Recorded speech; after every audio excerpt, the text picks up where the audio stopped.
শুভ সকাল সবাইকে। সবাই কেমন আছেন? আশা করছি সবাই ভালো আছেন।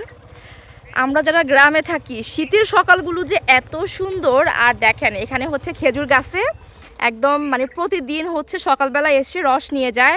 আর সকালের হচ্ছে এই টাইমটাতে এত ভালো লাগে, একদম খুব ভোরবেলা, যদিও এখন হালকা হালকা রোদ আর কি উঠতেছে। আমি আজকে একটু আর্লি ঘুম থেকে উঠছি, যেহেতু বাবুর আজকে একটু তাড়াতাড়ি আর কি উঠছে, তো আমিও আর কি উঠে গেছি। তো চিন্তা করলাম একটু ঘুরে আসি। এত সুন্দর ওয়েদার দেখেন। আর বিশেষ করে হচ্ছে এই গাছগুলোর জন্য, যদিও গাছগুলো আমাদের বাসা থেকে একটু দূরেই, তারপরে ঘুরতে আসলাম, তো চিন্তা করলাম যে আপনাদের সাথেও একটু শেয়ার করি।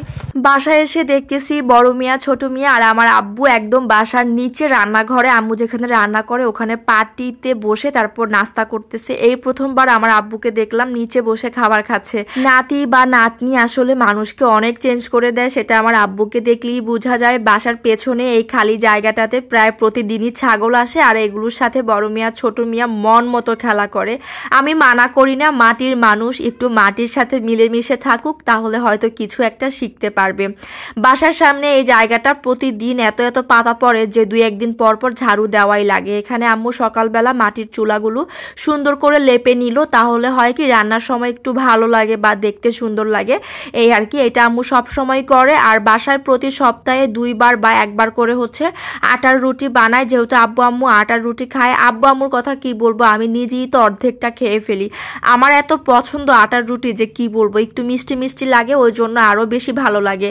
আর যেহেতু এখন শীতকাল, নারিকেল দিয়ে কিন্তু আটার রুটিটা দারুণ লাগে। তবে এখনো খাওয়া হয়নি এই শীতে, ইনশাল্লাহ কিছুদিন পরই নারিকেল দিয়ে আটার রুটি খাওয়ার ইচ্ছা আছে, সেটা আপনাদের সাথে শেয়ার করব। দুপুরবেলা চিন্তা করলাম আজকে একটু চালতা মাখা খাবো বা লবণ মরিচ দিয়ে চালতা খাবো। গ্রামের বাড়িতে কিন্তু প্রতিদিনই কেউ চালতা বা তেঁতুল টক জাতীয় কিছু খায়, তবে আমাদের বাসায় ওইভাবে খাওয়া হয় না, আমরা তো মানুষজন খুবই কম। তবে আমাদের গাছের চালতাগুলো প্রতিদিন কেউ না কেউ নিবেই, তো চিন্তা করলাম সব সময় তো সবাই খায়, আজকে একটু আমরা খাই। তো বড় মিয়া ছোট মিয়া মাশাল্লাহ ওরা টক খেতে অনেক পছন্দ করে, আমি তেমন একটা পছন্দ করি না, আমি ভর্তা বানালে খাই।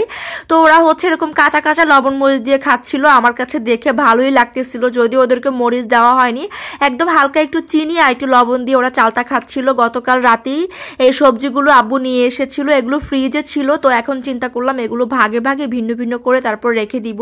শীতকাল মানে হলো একদম টাটকা তাজা সবজি, আর এই সময় সবজিগুলো কিন্তু অনেক মজা লাগে। আর আমরা যেহেতু অনেক সবজি পছন্দ করি, তো আমাদের বাসায় সবসময় অনেক অনেক সবজি আনা হয়।